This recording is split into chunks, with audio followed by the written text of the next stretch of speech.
Here's the latest now on the crisis in Pakistan. The government in Islamabad says at least 38 people have died in political violence since the killing of Benazir Bhutto. Other accounts putting that number much higher. In major cities today, rioters set fire to factories, buildings, and vehicles, and have been battling government troops. Bhutto supporters rejecting the government's version of the cause of death. A top aide who saw the attack Thursday is telling CNN that she clearly saw a bullet wound in the back of Bhutto's head. The al-Qaeda-linked militant accused by Pakistan of orchestrating the killing is denying any involvement. And amid calls for an international probe of the matter, the government in Islamabad says it can handle the investigation itself.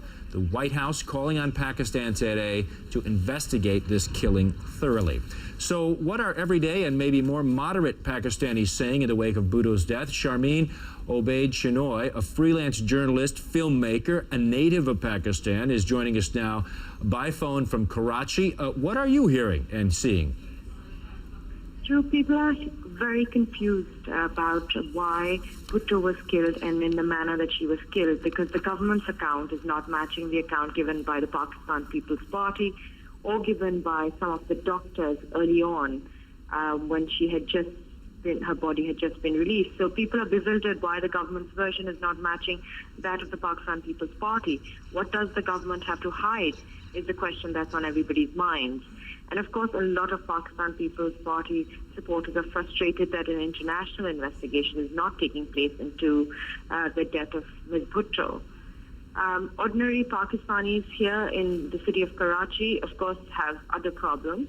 They don't have access to food. They don't have access to water, fuel stations. The rioters have forced shops to close down.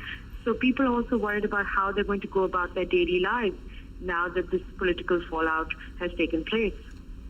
And Sharmeen, Benazir Bhutto, she was somewhat of a polarizing figure in Pakistan, but in death, is she becoming more popular, and is that making Musharraf even less popular than he already was?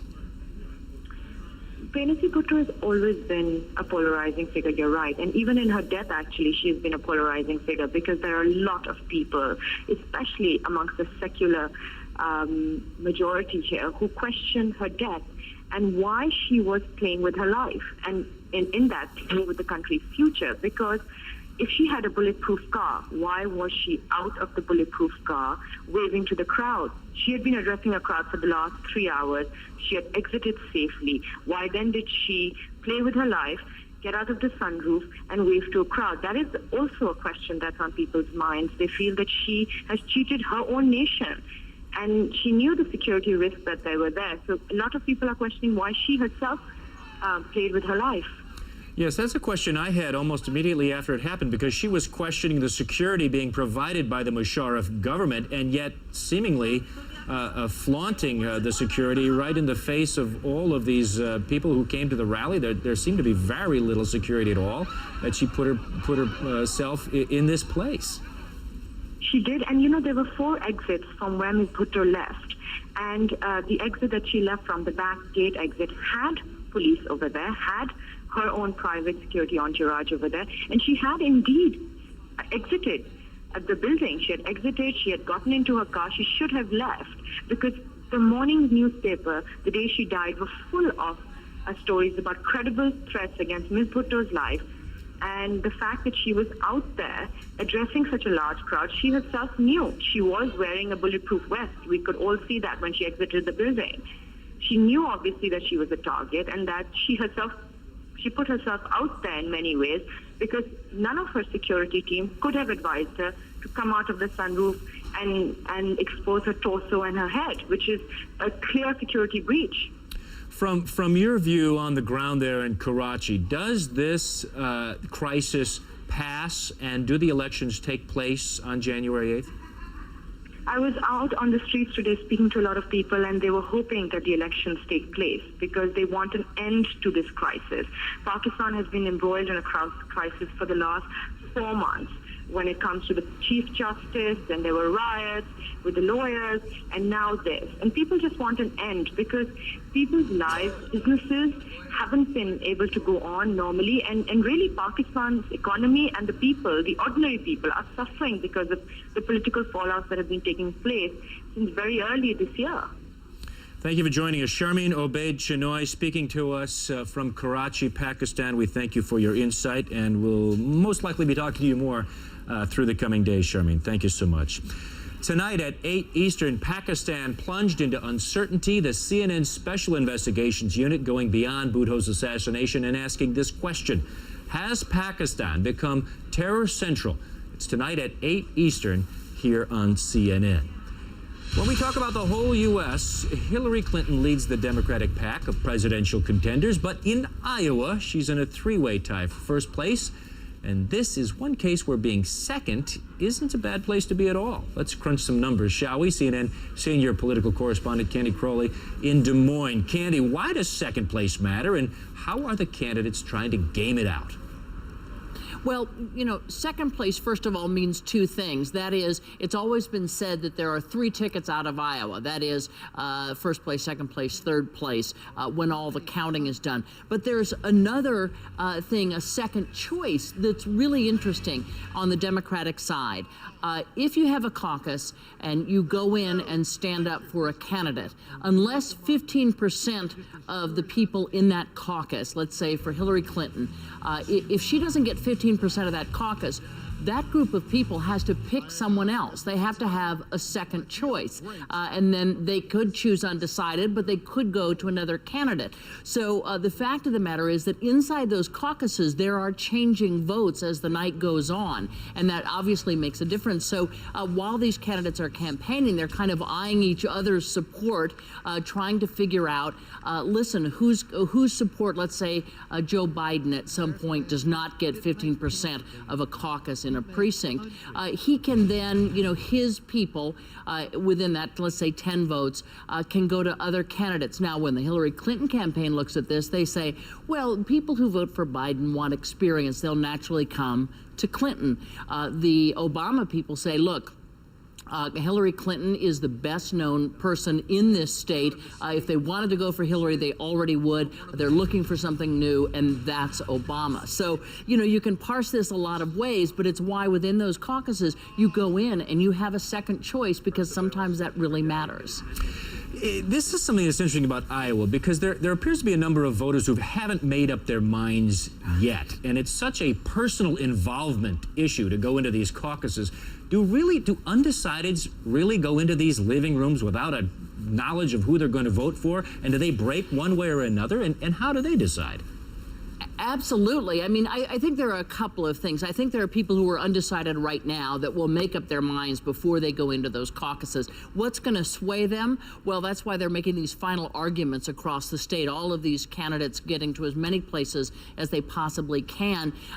What they're believing, and if you listen to the talk right now, it's about electability, because a lot of these candidates, particularly on the Democratic side, think, listen, when it all boils down to it, we want to win the White House. Who's got the best shot? So we've heard a lot of back and forth between the Democratic candidates about who they think is the most electable. Yes, there are undecideds who go into these caucuses and then they listen to their fellow Iowans try to persuade them as to who they should caucus for. So there's so many unknowns at this point that while we look at the polls and say, listen, it's a three-way tie, we really don't know, because not only do we not know who might turn out on caucus night, we really don't know which way those undecideds are going to break. Candy, thank you so much. We look forward, as you do, I'm sure, to the last few days there in Iowa, and you can come on back. Absolutely. Thanks, Candy. Well, on New Year's Day, we're going to have a show that we want to tell you about. It's Catch the Game that really matters. It's the battle of presidential candidates, all the contenders talking about issues like the economy, the war, immigration, the game, we call it. You can't miss. It's CNN's Ballot Bowl. Begins at 9 a.m. Eastern on New Year's Day. And you asked for it, well, you got it. Drought-stricken parts of the Southeast getting dumped on. And election chaos that's happening in Kenya. Violence erupting there as the final vote count continues. You know, some things just get better over time. And if you're a homeowner age 62 years or older, a reverse mortgage could make this the best time of your life. Hi, I'm Robert Wagner for the Senior Lending Network. A reverse mortgage is a government-insured loan that allows homeowners 62 and over to access the equity in their homes without making any monthly loan payments. I know it sounds too good to be true, and I'm sure you have a lot of questions. That's why the Senior Lending Network created this free educational video.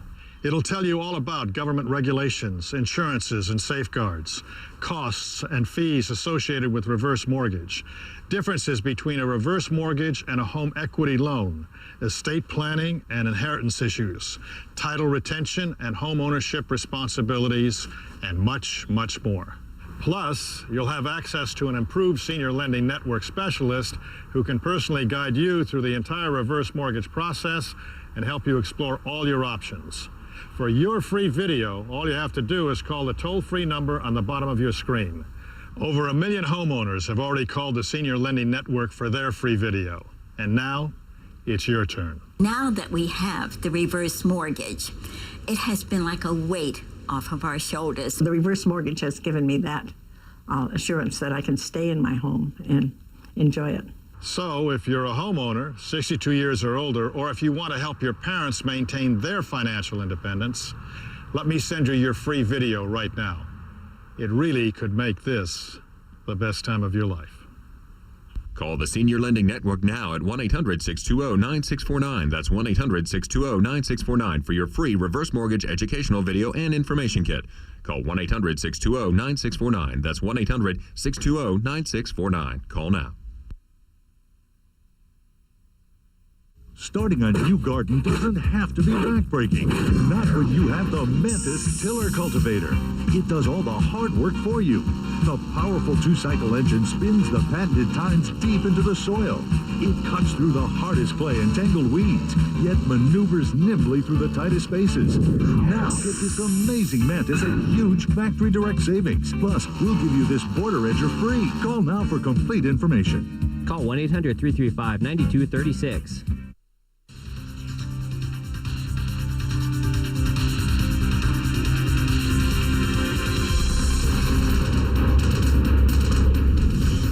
It is pouring in the southeast. The storm dumped over an inch of rain on North Georgia yesterday. Flash flooding, leaving some roads underwater. Another storm system expected to bring major rainfall to the region tonight and tomorrow. Just a drop in the bucket, though, with the state's severe drought expected to hold steady or worsen in the new year. Meanwhile, wheels up once again. Air travel in the Midwest returning somewhat to normal. After yesterday's big snowstorm that left homebound holiday travelers in the lurch, there were only a couple dozen flights at Chicago's O'Hare Airport canceled today.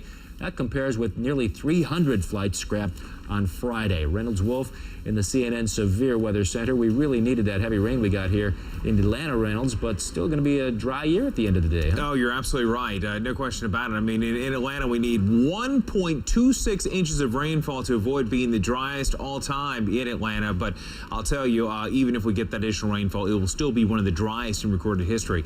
Hey, let's switch gears a little bit and head back towards parts of the Great Lakes, the western half of the Great Lakes. Green Bay, as a matter of fact. We've got some video for you. This video is in Lambeau Field, where fans were getting out there, and look at this. Playing a part. Certainly they're not part of the team on the field, but certainly part of the overall team, doing what they could to push away all that Mother Nature brought in, getting well over 6 to 8 inches of snowfall in parts of Green Bay. They've got a big game tomorrow against the Detroit Lions. I'm wondering if the Lions are hoping they would stay in Detroit and play it in Ford Field. Nice warm dome. Not the case.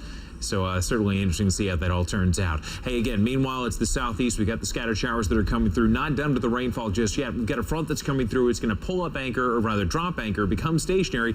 And look at the result that we anticipate with our computer models.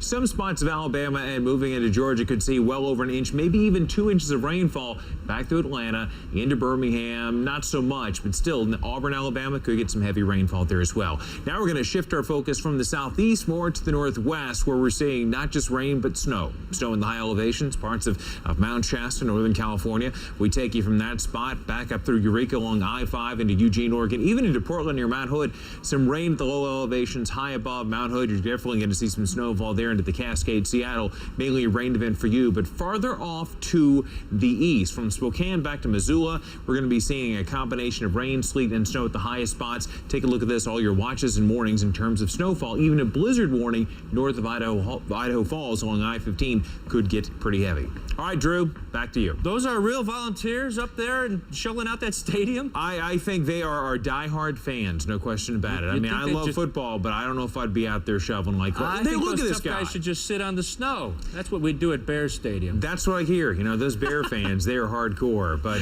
it's a heartwarming thing to see them out there. They love their team, win or lose, and they're out there to do the best they can for their guys. Thanks, Reynolds. You bet. Going global now, voter unrest. It's happening in Kenya. We're getting pictures coming into us from Kenya's capital of Nairobi. Riots broke out across the country after election officials announced a delay in releasing results from Thursday's presidential vote. Both sides are claiming victory and accusing the other of vote rigging. 6 charity workers convicted in Chad of trying to kidnap 103 children. They're back in France. Now, they were transferred under an accord between those two countries. A Chadian court sentenced them to 8 years of hard labor. There is no hard labor in France. The French justice system will adapt their sentences there. Iraqi Prime Minister Nouri al-Maliki headed to Britain today for medical treatment. Reportedly, he fell ill during high-level meetings with the U.S. officials this week. A source close to Maliki says the Prime Minister is going to undergo a standard medical checkup he's been postponing for months. The high cost of the Hollywood writers' strike, it's going beyond the late-night comedy shows. Are you watching the clock and wondering, how much longer are our days numbered? Absolutely. The longer it takes, truly the longer it's going to take. We will introduce you to some people who are paying the price, and it went from a sweet story to a shocking scam. The lengths one mom allegedly went to for Hannah Montana tickets. This New Year's Day, the big players, in their own words, you've never seen the candidates like this before. The CNN Ballot Bowl, all day New Year's Day on CNN. It seems like magic because it works so good. For 40, I would say I look pretty hot. Within the very first week, I noticed my jeans were fitting looser. Thank you, Nutrisystem. It's time for you to lose weight too. Order Nutrisystem Advanced, and we'll ship you 4 weeks of delicious meals. Plus, get free membership, free counseling, and free shipping. But wait, call or go to Nutrisystem.com/56 to find out how you can get 56 extra meals absolutely free.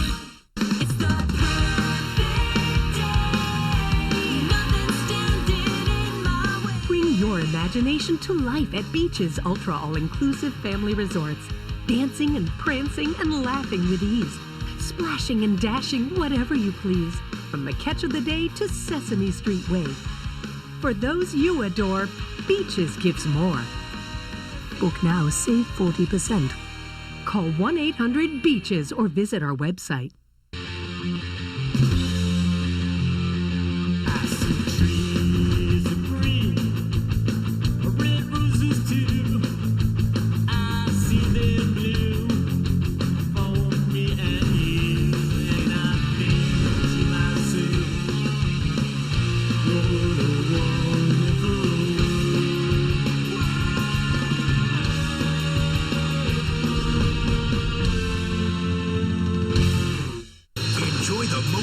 Hoops in the nation on ESPN Full Court from DirecTV. With key matchups from some of college basketball's top conferences, ESPN Full Court takes it to the hoop with up to 30 games per week from outside your local area. Order ESPN Full Court for only 2 payments of $54.50 each. Call today, 1-800-GET-SPORTS, or log on to directv.com/fullcourt. ESPN Full Court from DirecTV. Call now.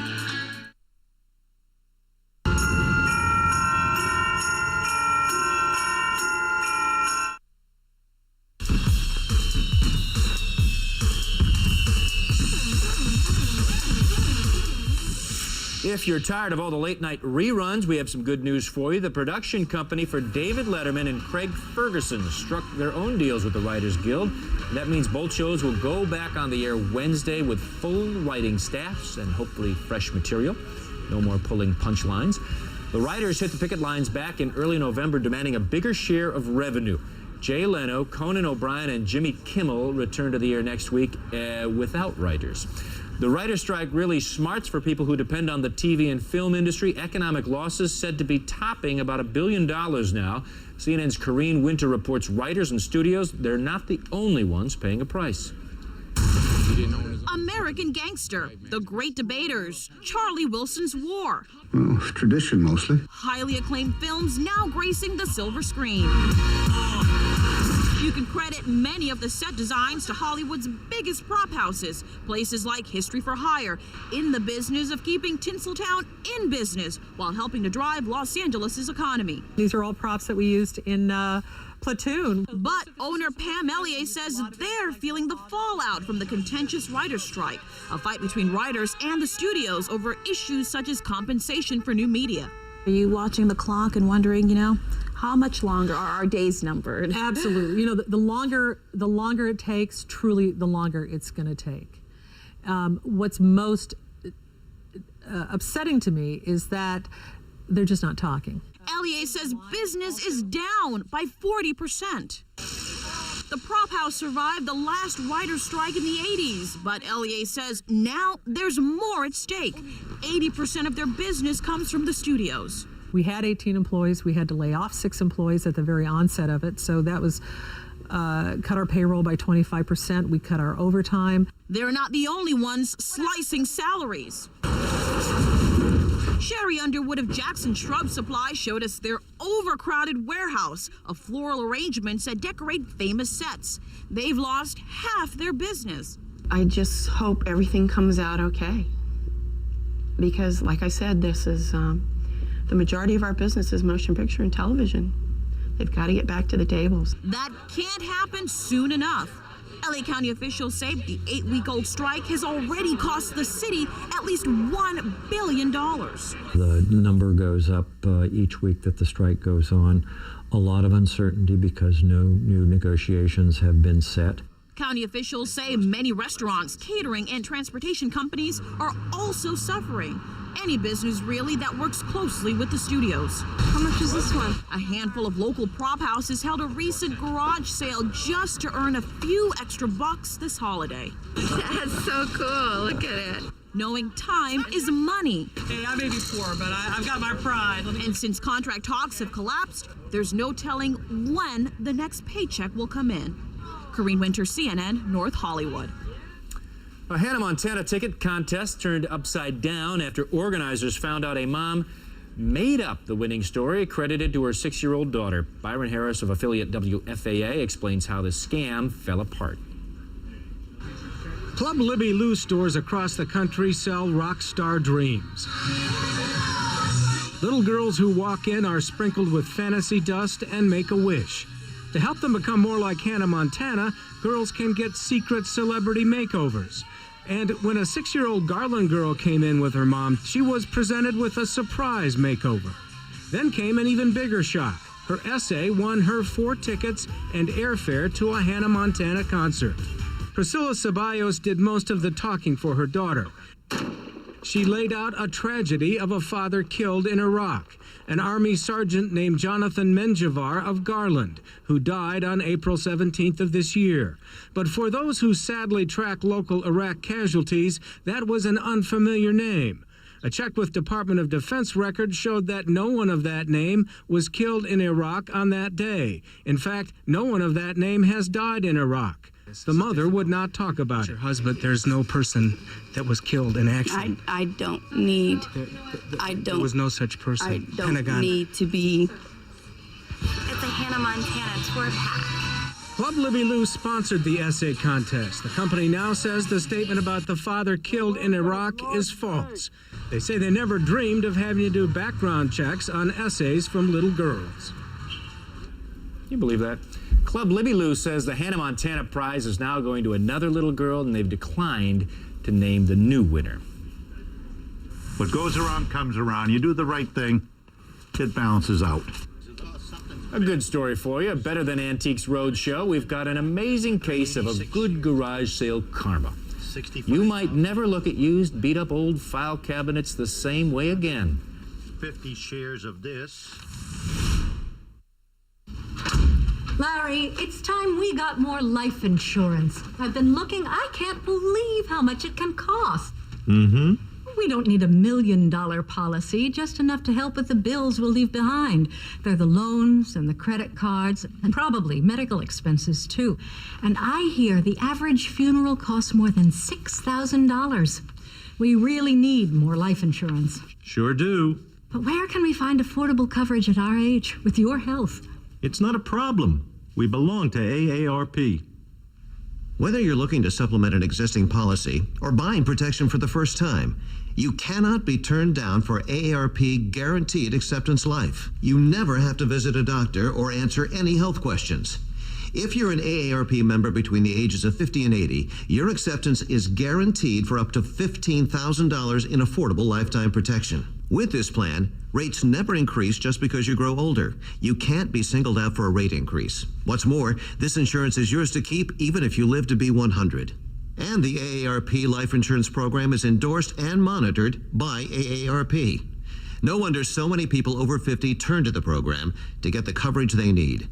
To find out more about AARP Guaranteed Acceptance Life, just dial this toll-free number and request free information by mail. There's no risk or obligation.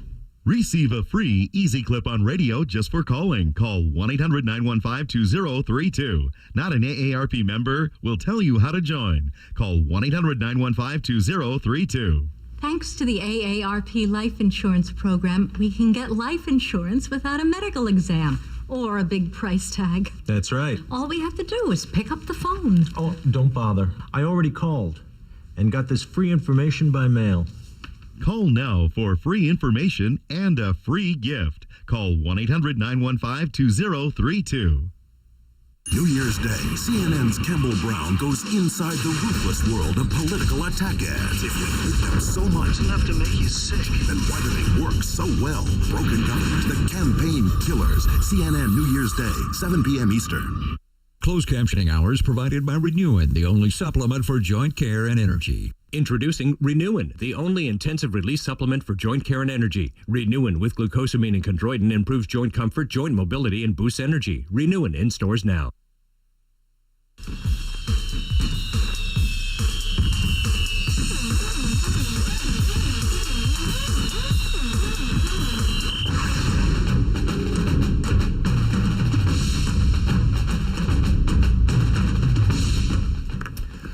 A Massachusetts man, he paid $2 for a beat-up filing cabinet last summer.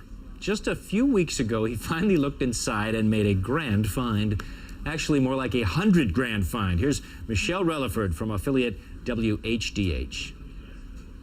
$50,000 at 8% interest since 1988. The bucks don't stop there. This bunch of stocks and bonds is valued well over $100,000, maybe much more. Now in the hands of Fred Petrosky of Lawrence. He paid $2 for this file cabinet at a yard sale and found a hidden treasure. I thought they were just old papers to, to throw away. And then I started seeing all this fancy scroll work with the orange scroll, and one says $50,000, the other one says $15,000. I go, whoa, wait a minute. There's stocks and bonds from AT&T, Bell South, and the James River Corporation. Included in this pricey pile, the release papers that would make the finder a pretty wealthy keeper. Irrevocable stock power transfer. And they're all signed by the owners, so whoever puts a name on the top, they own them. This former Eagle Scout and Navy vet says he never thought twice about keeping the money. We've had Christmases where it's hard to put food on the table, and to take money away from somebody, especially if it was their grandparents or something, just not right. I would think these people would like to get back what belongs to them, too, if we can find out who it belongs to. So far, no one's matched up, but he plans to keep looking, believing in a higher reward. What goes around comes around. You do the right thing, it balances out. Sure beats that Hannah Montana story, doesn't it? Well, the stocks and bonds bear the surnames McPhee, Reamer, Sullivan, and Crowley. Listen up, if that's your name and you're in the Lawrence, Massachusetts area, you might want to do a little detective work on that. From the CNN Center in Atlanta, I'm Drew Griffin. Today's headlines in 30 seconds. This Year at War starts right now. 2007 was the deadliest year for U.S. troops in Iraq. We saw a resurgence of the Taliban in Afghanistan, a growing nuclear program in Iran, and now the shocking death of Benazir Bhutto. And yet, as we look forward to 2008, there are signs of hope. We will bring you the good and the bad with the best team of foreign policy reporters on television. This Year at War, right after a look at what's in the news right now. And I'm Drew Griffin. Here's what's happening right now. Pakistan insists it does not need international help investigating the death of Benazir Bhutto. There are growing questions about how the opposition leader died. A top aide says she saw a bullet wound on Bhutto's head. That contradicts a government report that Bhutto died after she hit her head. The government says members of Bhutto's political party may exhume her body if they want. Pakistan President Pervez Musharraf is giving troops the go-ahead to get tough on demonstrators. So far, more than 40 people have been killed in 3 days of unrest there. And there has been a delay in the handover of hostages held by Colombian rebels. Venezuelan President Hugo Chavez helped broker their freedom and had helicopters on standby to pick them up today, but the hours passed without word from the rebels on a handover location. I'm Drew Griffin. Now back to Tom Foreman in This Year at War. Instability. The insurgency. Taste of the mayhem to come. In Iraq. The surge. Heaviest fighting. Al Qaeda. In Afghanistan. Tribal area. Violence in Gaza. Pakistan. Iran's threat. What comes next? No other news organization on the planet covered This Year at War like CNN. And so as we look forward to 2008, we turn to all of those who know these stories best. The shocking assassination of Benazir Bhutto is a stunning blow to a crucial region. Nick Robertson and Barbara Starr will discuss Afghanistan and Pakistan. In Iraq, things are definitely better, but will it last? We'll go to Arwa Damon and Jim Clancy for the future of a war at a tipping point.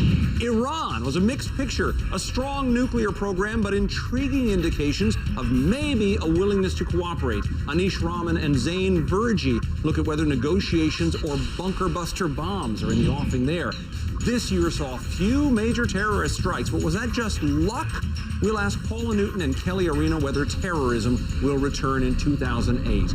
Negotiations have begun between Israel and the Palestinians, but are both sides really too weak right now to create a real deal? Ben Wiedemann and Jim Clancy on the outlook for Middle East peace.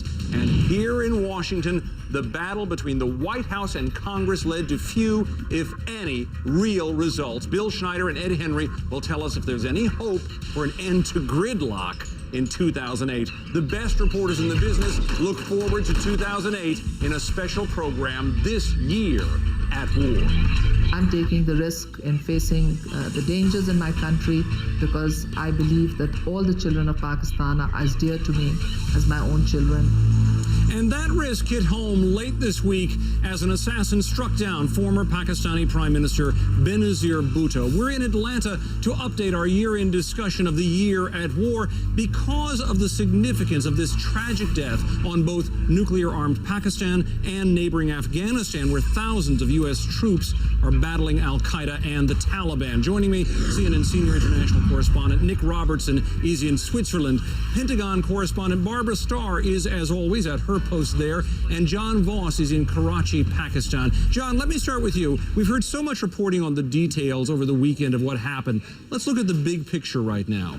On the ground in Pakistan right now, is there a sense of whether or not stability can emerge from the other side of all this chaos? Well, to be really honest, Tom, right now, that's just too difficult to tell. This could go one of so many different ways. If these elections go ahead, then that could be seen as a win for democracy, but parties could boycott that. If Musharraf imposes some kind of emergency rule, as some have speculated he will, then obviously that would be a blow for democracy. But even if these elections are held, will they have credibility with the people of Pakistan? Already one major political party said that they'll boycott the elections on January 8th. So at this stage, in the wake of Benazir Bhutto's assassination, it's just too difficult to tell what is actually going to happen here in the coming weeks and months. And Barbara, at the Pentagon, there's very much a sense that while there was this great plan in place, or seemingly a great plan to bring Bhutto in, to pair her up with President Musharraf and create a coalition, now all of that is out the window, obviously. And as you put it, there are no good options right now. There are no good options for the U.S. military, for the Bush administration in Pakistan, Tom. They are walking a delicate dance right now between the Musharraf government, between Mrs. Bhutto's supporters and other political parties in Pakistan, and still trying to battle al-Qaeda and other extremist elements in the country. There's just no good options, and no one right now sees a clear way ahead.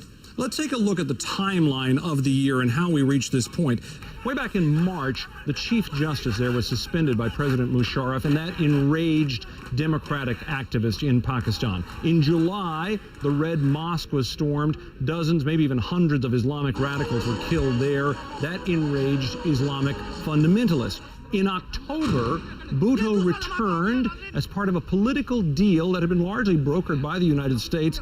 There was an assassination attempt during her return, which she escaped. In November, President Musharraf declared a state of emergency, and by December, of course, as we know, Bhutto was assassinated. Nick, when you look at that year before us, does that look like prelude to an even worse year coming up with this punctuation mark at the end? Or is it, as John said at the beginning, just simply all up in the air right now? It's up in the air, but the overall trajectory is not a good one for Pakistan. It's not a good one either for Afghanistan, because anything that destabilizes Pakistan will ultimately destabilize Afghanistan. It's not a good outlook for 2008 for the United States. It has so much at stake in Pakistan and Afghanistan, and for the Pakistani people, it is a moment of real uncertainty, but the trajectory over the year is a negative one and shows a strengthening radical Islamist element vibrant in Pakistan. Tom?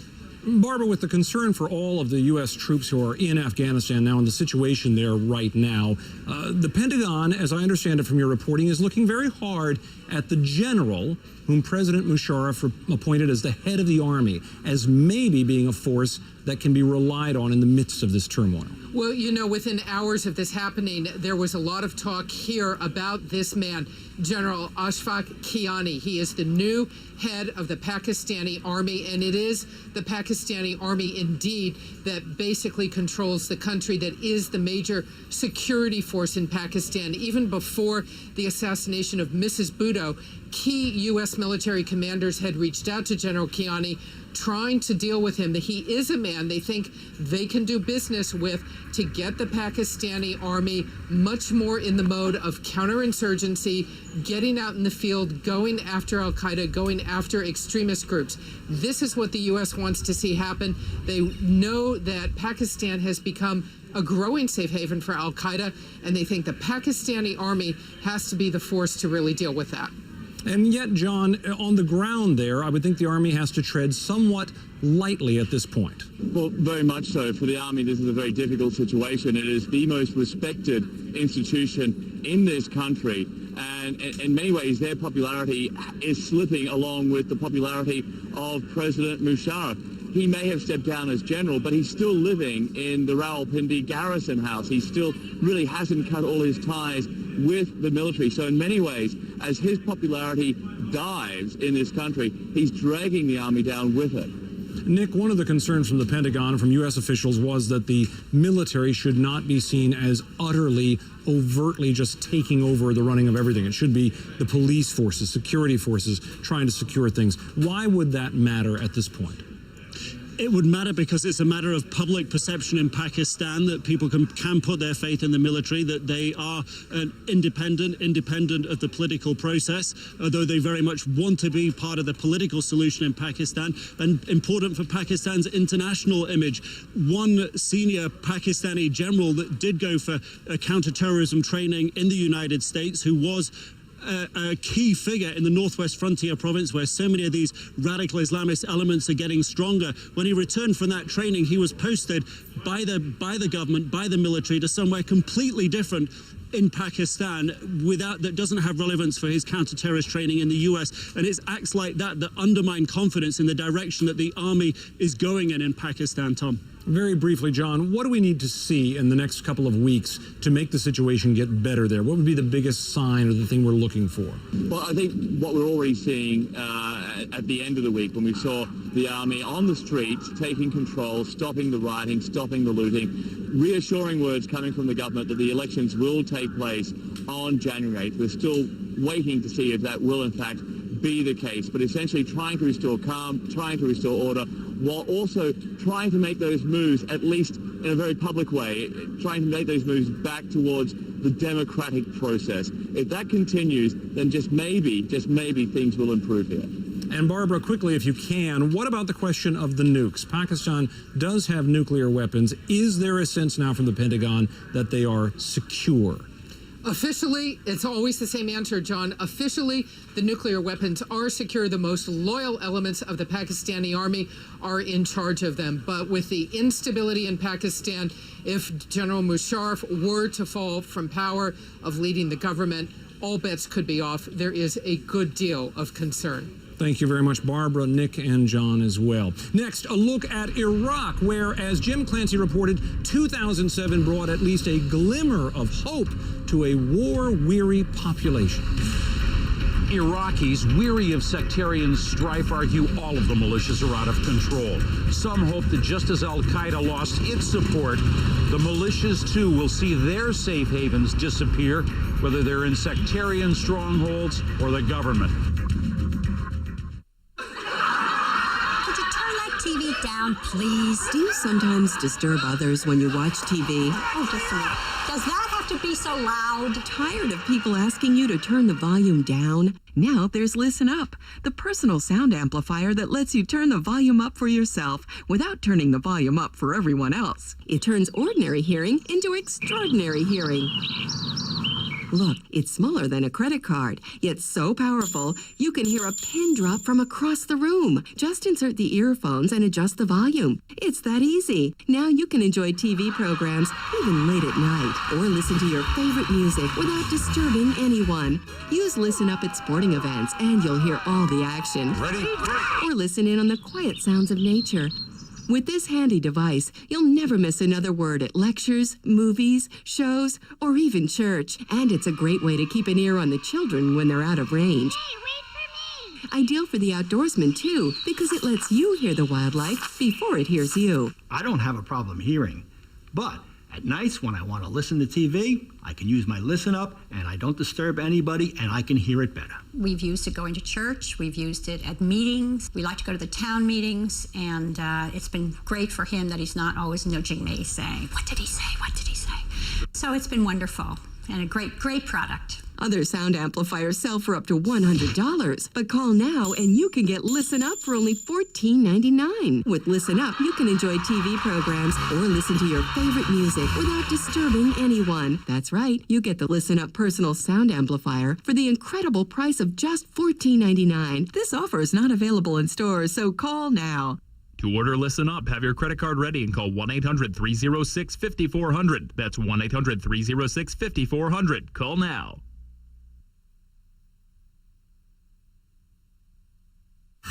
One person can make a difference. Today, that person is you. Go to CNN.com/impact to learn how you can help. It's easy. Being part of the solution is a click away at CNN.com/impact. Impact your world today. New Year's Eve, say I Party with CNN. Anderson Cooper, comedian Kathy Griffin, and more. Live in Times Square. Send your New Year's message now to CNN.com/iParty. Then watch and have a ball. CNN New Year's Eve starting 11 Eastern. Back in January, some of the heaviest fighting during the battles for Haifa Street was concentrated right in this area. Walking through here would have been unimaginable. And to walk us through these dramatic changes in Iraq this year, Arwa Damon now joins us from London, and CNN international anchor Jim Clancy is in our Atlanta bureau. And Arwa, with you in London there, I can't help but think of Dickens when I think of Iraq. This was the best of years and the worst of years all at once, wasn't it? It really has been. I mean, it's kind of impossible to try to condense everything that has happened over the last year into such a brief amount of time, but it's been such a roller coaster. There have been such difficult times. There were al-Qaeda strongholds throughout the entire country. Then you had the U.S. military surge relative stability, and I say relative, brought to certain places. And so for a lot of the U.S. soldiers, they look at it in terms of military progress. For the Iraqi people, though, it does remain an entirely different story. Cautious optimism going into 2008 and a lot of apprehension amongst some that maybe the worst is yet to come. Let's take a look at the timeline if we can quickly. In January, the president announced this idea of a surge, a lot more troops going in to help out. In May, we had what was called the Awakening in Anbar province, where more Sunni tribal leaders said they would work with the military and against al-Qaeda to calm things down. That started spreading. Also in May, there was a showdown in Congress over the future of this surge and of funding and where it was going next. By September, General Petraeus was back reporting on the progress of the surge and what was actually happening on the ground there. And then by the year's end, almost undeniably, a real payoff from this surge, at least in a military sense. The number of deaths way down. Now, Jim, how can that be built on in 2008? Well, that is the big question, but they're working on it. You know, one of the things that they're analyzing right now is the success story, really, of 2007. And what was it? It was al-Qaeda overplaying their hand. Al-Qaeda suddenly lost their safe havens. They lost the ability to import the suicide bombers. Their networks were uncovered. How much cash they had was uncovered. And there's the worrying part of it. Al-Qaeda could be poised to make a comeback if they're not really kept down on the mat, in the words of General Petraeus. You know, when you look at Iraq and you ask what goes forward here, you've got to get the Iraqi government to move towards reconciliation, bringing the Sunni volunteers into the security services, trying to bring the country back together again. There's a lack of progress on the Iraqi political front. That's where the U.S. has to take advantage of its current gains on the battlefield and put it to work in the political sphere. You mentioned the gains on the battlefield. Let's look at a graphic that shows the number of U.S. troop deaths in this country where we've had so much going on. Very encouraging to an awful lot of people. If you look at the numbers back in 2003, up, they went to 2004, 2005, 2000. But look at this. All the way down here at the end of 2007, only about 37 U.S. troops killed, 740 Iraqi civilians killed in November. That's still an awful lot of people, Arwa. But is that close enough for people to be saying maybe this is the tipping point where it can keep going down and come under control? I mean, look, Tom, there is, of course, the hope that it's going to keep decreasing, that there will be stability in the country. But here's the reality of it. It's that it's neither black nor white. People can't say completely with certainty that they are optimistic for the future. There are those that are recognizing certain gains that have been made, but there still is this very real underlying fear that things will just go back to the way they were when they were at their worst. People, even though they do feel safer than they did a few months ago, still continue to live in fear. And then there are still the psychological problems that the country as a whole has to overcome. And that's without even beginning to address everyone's pretty much number one concern, and that is this current government, that it is entirely and fully ineffective. And many people will tell you that until that government starts acting, starts carrying out national reconciliation, the entire nation won't be able to move forward, no matter what levels of violence there are. Jim, one of the issues that has come up is that basically the price of oil has risen so high that it's created an opportunity for great wealth for a lot of people, and that some people in Iraq seem to see that, Sunnis, Shia, Kurds, and saying maybe we ought to keep things calmed down now because we could all do pretty well if we did. You know, I talked to one of the leading diplomats on Iraq, U.S. diplomat, who told me that he was ordering every book he could get from Amazon.com on Tammany Hall. Corruption in Iraq is what some Iraqis say is our second form of terrorism. It's endemic in the entire system, and particularly there in the oil sector. You know, I've been going to Iraq for more than 20 years, and it's always been this place of fear. Then it was fear of Saddam Hussein. Today, it's probably fear of militias. It is fear of the car bombs. It is fear of being caught in the crossfire as the various political factions are literally going at each other's throats. Well, Jim, is there any hope of overcoming that corruption? Because it's been reported on so much. Well, they're looking for a way. That's why they're looking to Tammany Hall. How did they fix Tammany Hall? Maybe that will work in Iraq. Let me tell you, this is a question that's stumping everyone. It's always been there. getting rid of it is going to be a huge challenge. We'll see if we're up to it in the year coming. Jim and Arwa, thanks so much for that report. Coming up, Kelly Arena on the war on terror. But straight ahead. Sir, as you might know, there's a discussion in the U.S. about whether to engage directly with Iran. If there were no preconditions, would you be willing to sit down with the U.S. president or perhaps at the foreign ministry level to discuss everything? The U.S. questions on the nuclear program, Iran questions on sanctions. Would you be willing for direct talks without preconditions? At Coors Brewing Company, we know parents are key to preventing underage drinking, but other adults have influence too. My dance instructor. My coach. Teens are half as likely to drink alcohol if they have at least 5 caring and responsible adults in their lives. Our grandparents. My mom and dad. That's why Coors sponsors MVParents.com. Here you'll find tools to help your teens make the right decisions. So please, visit MVParents.com today. You ready for this? Yeah. Hello. Hi, honey. Hey, where are you guys? I got stuck at work. I can't pick him up from practice. You promised. I know. I'm sorry. That's fine. I'll go get him. Okay. I love... She hung up on me. Just a little something. Find some of the best values of the year at the Lexus December to Remember sales event, now through January 2nd at your Lexus dealer. For about a quarter a day, just $7.95 a month per unit, Colonial Penn offers guaranteed acceptance life insurance to people ages 50 to 85. These days, funeral costs alone average over $6,000. Now you can get help with no medical exam, no health questions. And the rate of $7.95 a month per unit is guaranteed never to increase. Call 1-800-529-5402 to receive free information in the mail. Call now. This New Year's Day, the big players, in their own words, you've never seen the candidates like this before. The CNN Ballot Bowl, all day New Year's Day on CNN. Let's say you need to get your car insured. You want to shop around so you can make a smart decision, but you want to do it fast. That's why you've got to go to Progressive.com. You can get the Progressive Direct rate and the rates of other top companies, so you could save a lot of money. And it only takes about 8 minutes. Saving hundreds is just the beginning. Start saving today at Progressive.com or call 1-800-PROGRESSIVE. Click or call today. Hey man, it's your turn to get in the game. If I can lose weight, so can you. It was easy.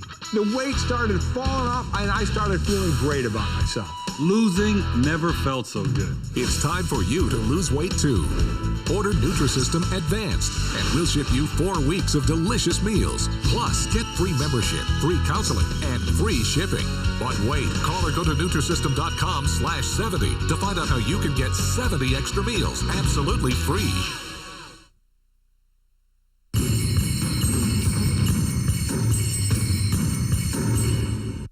Here at the State Department, they say that diplomatic efforts against Iran are going to continue full force.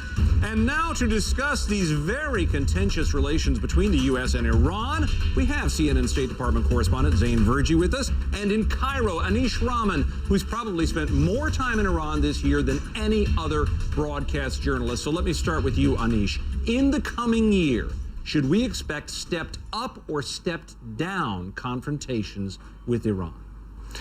Well, from the Iranian side, things couldn't be going better. They've ended this year far better than they began. That NIE report, the National Intelligence Estimate, really changed everything internally and externally. The two things to look for in 2008, one, Iran's relationship with Russia. That has been really the backbone of Iran's newfound confidence that it won't face any more sanctions at the UN Security Council. Does that stay? They're jointly building a nuclear power plant. Does that go forward next year? All of that has to be watched. The other thing internally, March parliamentary elections. That is being seen as a referendum on Iran's president. Does he suffer because now with tensions coming down, do Iranians look to a lagging economy, or with President Bush maintaining his stance that Iran's a threat, does that help Ahmadinejad? So those are the two things to look for in 2008 to gauge where this heads next. President Mahmoud Ahmadinejad, key to almost everything there, as Anish mentioned. And let's look at the timeline that he referenced there. Back in February, the nuclear watchdog agency for the UN said that Iran, in fact, had not shut down its nuclear program as demanded.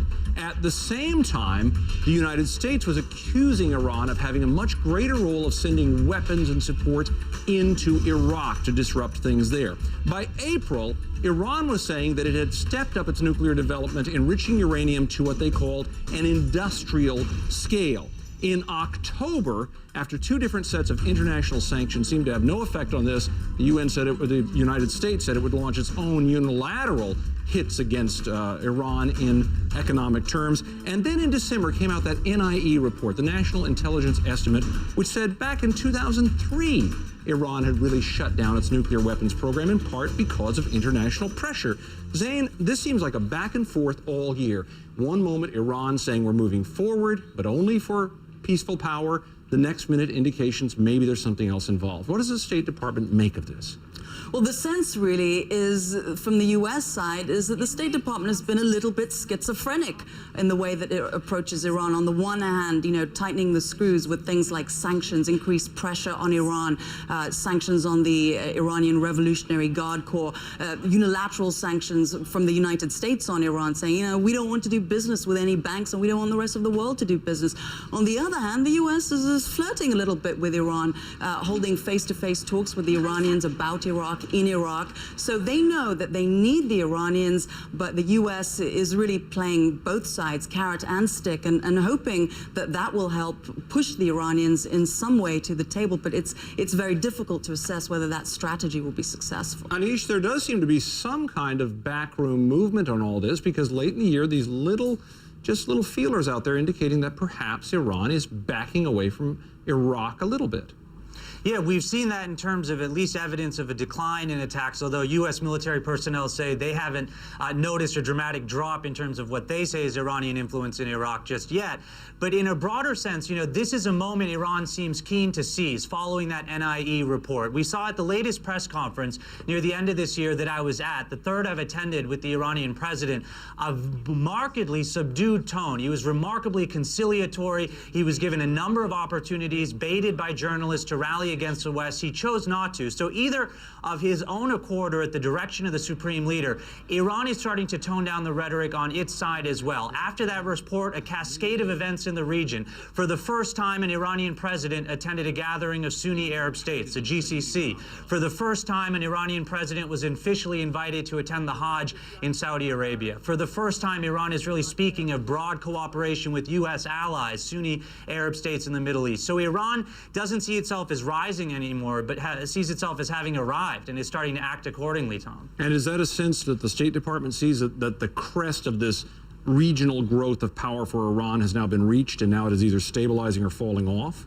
Well, regardless of how they see it, and when you talk to different people at the State Department, the bottom line is they do see Iran still very much as a destabilizing force in the region that compromises the U.S. agenda for the Middle East and the goals the president has said has wanted to see. Just because of the power they've already been able to get together. Because of the power, but also because they back and support groups like Hamas, like Islamic Jihad, like Hezbollah. The U.S. says these are all terrorists, and they do have a very influential role in Iraq, as you know. Now, it may have diminished or they may have minimized it of late, but it's still there, and they can still use it as leverage. So from the U.S. point of view, Iran is going to be still the key word for 2008, and it's still viewed as a problem. And Anish, how much do you think Mahmoud Ahmadinejad really is feeling the pressure now? You mentioned the referendum coming up on him. He's got serious economic troubles, and he has been criticized very strongly by opponents in Iran, saying, you've been so busy with all this international stuff, you haven't taken care of business at home.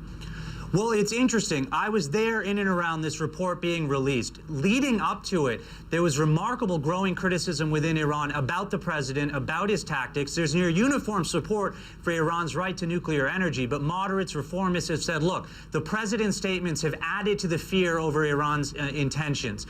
That all really quieted down after President Bush, following that NIE report, didn't change his stance at all. For Iran now, Ahmadinejad is able to sell this to his base as well as others, that it's personal. It's about President Bush and Iran and that he has to stand firm against President Bush. So that could help him in March's elections. The reformists are already calling for free and fair elections. They're cautious about what might happen.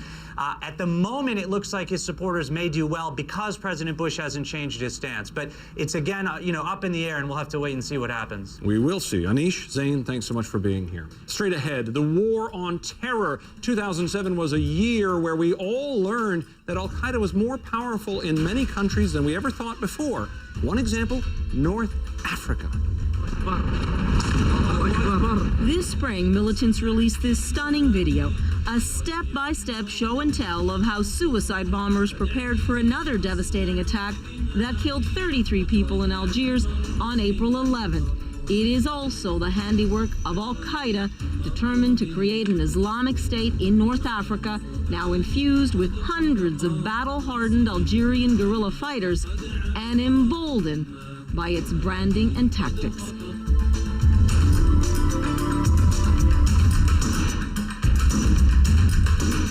Hi, I'm John Scherer, CEO and founder of Video Professor. I'm the guy that makes computer learning quick and easy with these CD-ROMs from Video Professor. I'm so confident that my product will work for you that I'll send you any one of my $80 lessons absolutely free. If you're serious about learning to run your computer once and for all, what do you got to lose? Try my product. To get your free computer learning CD, you must call now. Call 1-800-529-5402. If you think you've seen and heard everything there is on Elvis, have we got a surprise for you? Oh, see, easy rider. Oh, see, what you have done. I'm the king of For the first time ever, the greatest Elvis collection on 3 DVDs. The Elvis Lives 25th Anniversary Concert, together with the gospel music of Elvis Presley. Elvis Lives DVD captures this once-in-a-lifetime concert event, reuniting Elvis with his original band, performing live on stage, digitally enhanced to present Elvis's most amazing vocal performances ever.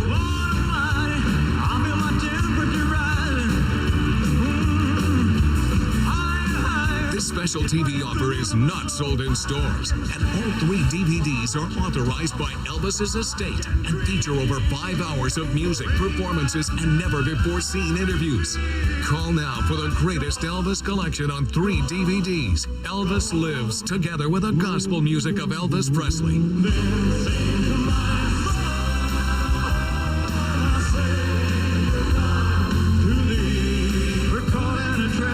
This 3 DVD collection includes over 55 of Elvis's most loved gospel and pop recordings.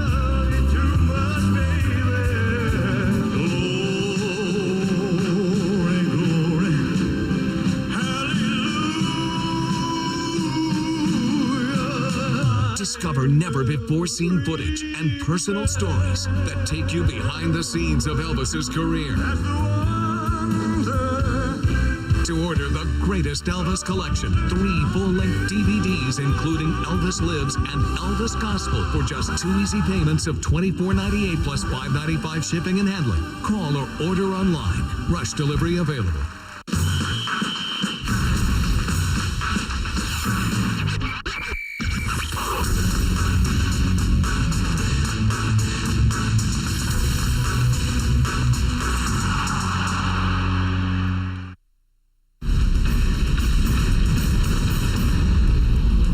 I'm Drew Griffin. More of this year at war in a moment, but first a look at what's happening right now. U.S. intelligence agents are examining a new audio tape released today purportedly by Osama bin Laden. The speaker on the 56-minute tape urges followers to thwart America's mission in Iraq. Violent clashes around Kenya today over delay in the announcement of presidential election results. Both opposition and incumbent camps are declaring victory there, accusing the other side of vote rigging. Election officials say they'll investigate those claims and hope to announce a winner tomorrow. Iraqi Prime Minister Nouri al-Maliki has a date with British doctors. According to a source in his office, he has headed to London today for an overdue medical checkup. Maliki reportedly fell ill this week during meeting with U.S. officials. I'm Drew Griffin. Now back to Tom Foreman and this year at war.